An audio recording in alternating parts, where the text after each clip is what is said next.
नमस्कार किसान मित्रों, आज हम चर्चा करने वाले हैं हमारे पौधे में पोषक तत्वों का क्या महत्व है।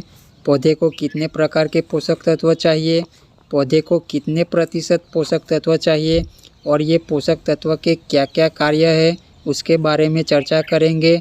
अब आपके मन में ये सवाल आया होगा कि ये कौन सी नई बात है। ये सब तो हम जानते हैं और सभी प्रकार के फर्टिलाइज़र हम डालते हैं अपने खेत में, तो मुझे भी पता है, लगभग सभी किसान को ये पता है कि 16 से 17 प्रकार के पोषक तत्व चाहिए फसल के अच्छे विकास के लिए। वैज्ञानिक के अनुसार अगर ये सभी प्रकार के पोषक तत्व हम अपनी ज़मीन में दे देते हैं तो पौधे की वृद्धि में कोई कमी नहीं होगी, उत्पादन भी अच्छा आएगा और बीमारी भी नहीं आएगी।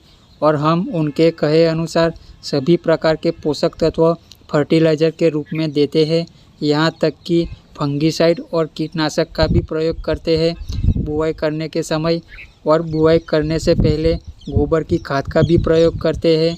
इतना कुछ देने के बाद भी हमारी फसल की बढ़वार के लिए हम humic acid, amino acid, gibberellic acid जैसे ग्रोथ प्रमोटर एंजाइम का उपयोग करते हैं। किसान कोई कसर नहीं छोड़ता अपनी फसल के अच्छे विकास के लिए, फिर भी हमारी फसल का जमाव अच्छा नहीं होता, बढ़वार अच्छे से नहीं होती, टॉप बोरर, तना छेदक, रस चूसक जैसी अनेक बीमारियां आती है फसल में। और इतना ही नहीं, इसका महंगी से महंगी दवाई का प्रयोग करने के बाद भी बीमारी नहीं जाती, सिर्फ कुछ दिनों के लिए राहत मिलती है और कुछ दिन बाद फिर से ये सारी समस्या हमारे सामने आ जाती है। तो क्या है ये सब समस्या का कारण? देखो, मैं आपको खेती सिखाने नहीं आया, सभी किसान को खेती कैसे करना है वो पता है, लेकिन कुछ बातें हैं जिसे हमने भुला दिया है, क्योंकि पिछले कई सालों से फर्टिलाइज़र दवाई बनाने वाली कंपनी और उसको बेचने वालों ने इतनी ज़्यादा मात्रा में प्रचार किया है कि ये फर्टिलाइज़र डालो आपका उत्पादन ज़्यादा आ जाएगा, ये डालो फसल हरी कच्छ रहेगी, ये दवाई का स्प्रे करो बीमारी नहीं आएगी, इस कीटनाशक का प्रयोग करो 2 से 3 महीने की छुट्टी हो जाएगी। और हम इसी के लालच में फंस गए हैं और हम इस मायाजाल में इतनी अंदर घुस गए हैं, ना हम आगे बढ़ सकते हैं ना पीछे जा सकते हैं, दोनों के बीच में फंस गए हैं। क्योंकि कृषि वैज्ञानिक और दुकान वाले ये कहते हैं बुआई के समय इतनी मात्रा में खाद दे दो, ये फंगीसाइड डालो, ये कीटनाशक डालो, आपका उत्पादन बढ़ेगा। कुछ किसानों का उत्पादन भी बढ़ता है, लेकिन उत्पादन खर्च भी पहले के मुकाबले डबल हो गया है, लेकिन ज़्यादातर किसान का उत्पादन वही का वही है। और जैविक कृषि सलाहकार कहते हैं जैविक खेती करो, और यही पे किसान समझ नहीं पाता, सुने तो किसकी सुने। क्योंकि हम पूरी तरह रासायनिक खेती पर निर्भर नहीं रह सकते, ना पूरी तरह जैविक खेती पर, क्योंकि हमें डर रहता है कहीं हमारा उत्पादन नहीं आया तो हमें मिक्स खेती को बढ़ावा देना चाहिए, जहाँ पे हम अपनी ज़मीन की उर्वरा शक्ति बढ़ाएंगे और जितनी मात्रा में फर्टिलाइज़र की ज़रूरत है उतना ही प्रयोग करेंगे। और उसके लिए हमें ये जानना ज़रूरी है पौधे में पोषक तत्व का क्या महत्व है, और उसके संदर्भ में इसी वीडियो में हम जानेंगे पोषक तत्व का क्या महत्व है और कितने प्रकार के पोषक तत्व चाहिए।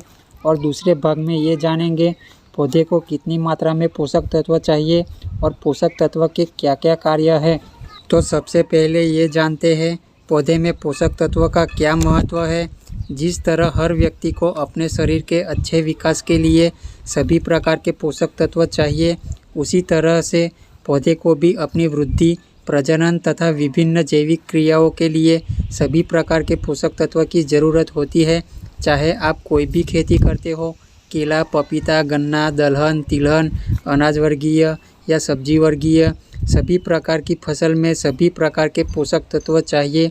अगर हमारे पौधे में कोई भी एक पोषक तत्व की कमी रह गई तो हमारे पौधे की वृद्धि प्रभावित होगी, फसल का उत्पादन कम आएगा, पौधे में बीमारी आएगी। अगर हमारे पौधे में सूक्ष्म पोषक तत्व की कमी होगी तो कीट, फंगस, वायरस का प्रकोप बढ़ेगा। जैसे फेरस की कमी होगी तो इल्ली आएगी, कैल्शियम मैग्नीशियम की कमी होगी तो रस चूसक कीट आएंगे, सल्फर की कमी होगी तो फंगस आएगा, और जिंक की कमी होगी तो वायरस आएगा। अगर हमारी मिट्टी में पोषक तत्व की कमी है तो पौधे की जड़ों में पोषक तत्व की कमी आएगी।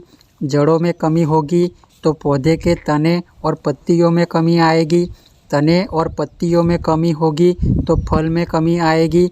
और अगर फल में कमी होगी तो हमारे शरीर में पोषक तत्व की कमी आएगी, क्योंकि इसी फल, अनाज, सब्जी को हम खाते हैं। तो हमारी मिट्टी में सभी प्रकार के पोषक तत्वों का मैनेजमेंट करना पड़ेगा, और वो भी अवेलेबल फॉर्म में, ताकि हमारे पौधे को जब भी पोषक तत्व चाहिए वो उनको मिलते रहे। और ये काम हमारी मिट्टी में रहने वाले बैक्टीरिया करेंगे। उसके लिए हमें अपनी मिट्टी की उर्वरा शक्ति बढ़ानी पड़ेगी, ताकि हमारे पौधे को जो भी पोषक तत्व चाहिए वो मिलते रहे, जिससे हमारे पौधे की वृद्धि प्रभावित ना हो। इसी प्रकार पौधे में पोषक तत्वों का महत्व होता है। अब बात करते हैं पौधे में कितने प्रकार के पोषक तत्व चाहिए। वैज्ञानिक के अनुसार पौधे के अच्छे विकास के लिए 17 प्रकार के पोषक तत्वों का उल्लेख किया है। इन 17 पोषक तत्वों के बिना पौधे की वृद्धि तथा प्रजनन क्रिया संभव नहीं है। इन सभी पोषक तत्वों को वैज्ञानिकों ने 3 हिस्सों में बांटा है। पहला मुख्य तत्व, जिसमें carbon, hydrogen, oxygen, nitrogen, phosphorus और पोटास। दूसरा सेकेंडरी पोषक तत्व, जिसमें कैल्शियम, मैग्नीशियम और सल्फर। तीसरा, जिसे हम सूक्ष्म पोषक तत्व कहते हैं, उसमें iron, zinc, copper, manganese, boron, molybdenum, chlorine, निकल। इसकी पौधे को कम मात्रा चाहिए, लेकिन चाहिए जरूर। इस तरह इन 17 पोषक तत्वों को 3 हिस्सों में बांटा गया है। अभी कुछ वैज्ञानिकों ने और 4-5 तत्वों को जोड़ा है, जिसमें सिलिकॉन, कोबाल्ट, सोडियम, वैनेडियम और सेलेनियम है। इसके बारे में हम थोड़ी आगे चर्चा करेंगे अगली वीडियो में। अभी आने वाले सालों में और नए तत्वों को जोड़ा जाएगा। तो ये थे पौधे को जरूरी पोषक तत्वों के नाम। तो ये थी पौधे में पोषक तत्व का महत्व और कितने प्रकार के पोषक तत्व चाहिए उसके बारे में जानकारी। दूसरे वीडियो में जानेंगे पोषक तत्व की मात्रा और उनके क्या क्या कार्य है उसके बारे में।